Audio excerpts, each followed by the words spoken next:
Hello વિદ્યાર્થી મિત્રો, બચાવ પ્રયુક્તિનો ભાગ ત્રીજો છે.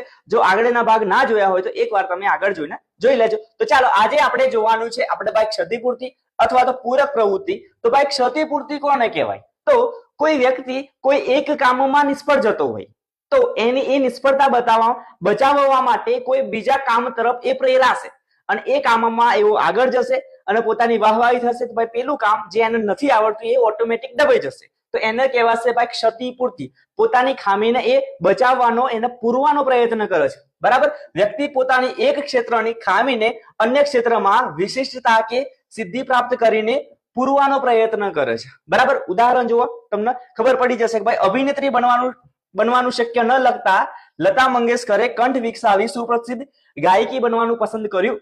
બરાબર. જે આપણા લતા મંગેશકર છે એમને ભાઈ અભિનેત્રી બનવું હતું, પણ એમનો જે લુક છે પછી મોડેલમાં છે એમને થયું ભાઈ આપણે હિરોઈન કા આવું તેવું આપણું કરિયર છે નહીં. તો પછી એમનું કરિયર બીજે શિફ્ટ કર્યું. ભાઈ એમનું પોતાનું મ્યુઝિક તરફ આગળ વધ્યા અને એમાં છેક સુધી આગળ ગયા અને ખાસી બધી પ્રાપ્તિ કરી. તો એ એમને ક્ષતિપૂર્તિ કરી.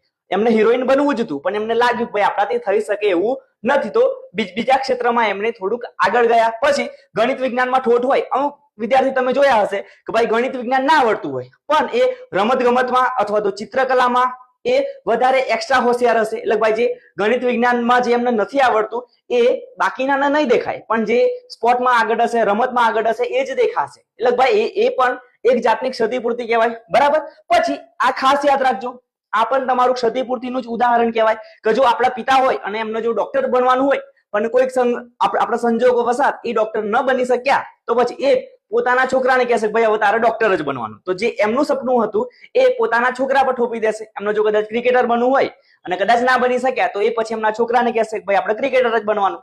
તો એ પણ કોનું ઉદાહરણ છે? તો ભાઈ ક્ષતિપૂર્તિનું ઉદાહરણ છે. બીજો એક જોઈએ ભાઈ આપણે તાદામ્ય. તો તાદામ્ય કોને કહેવાય? કે કોઈક વ્યક્તિ હોય તે એ વ્યક્તિને આપણે પોતાની જાતને આપણે સમજી લઈએ. બરાબર. તો મહેશ પોતાની જાતને વિરાટ કોહલી સમજે છે.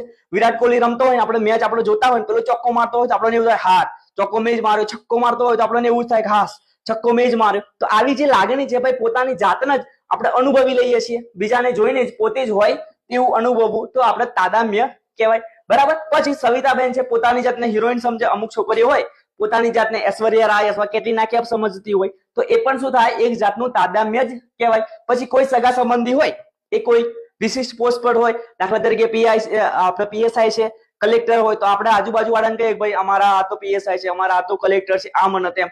તો આપણને કેવું લાગે ભાઈ આપણે કલેક્ટર આપણે જાતે જ છીએ, પીએસઆઈ આપણી જાતે જ છીએ. બરાબર. તો ત્યારે આવશે તાદામ્ય. તો સરસ મજાની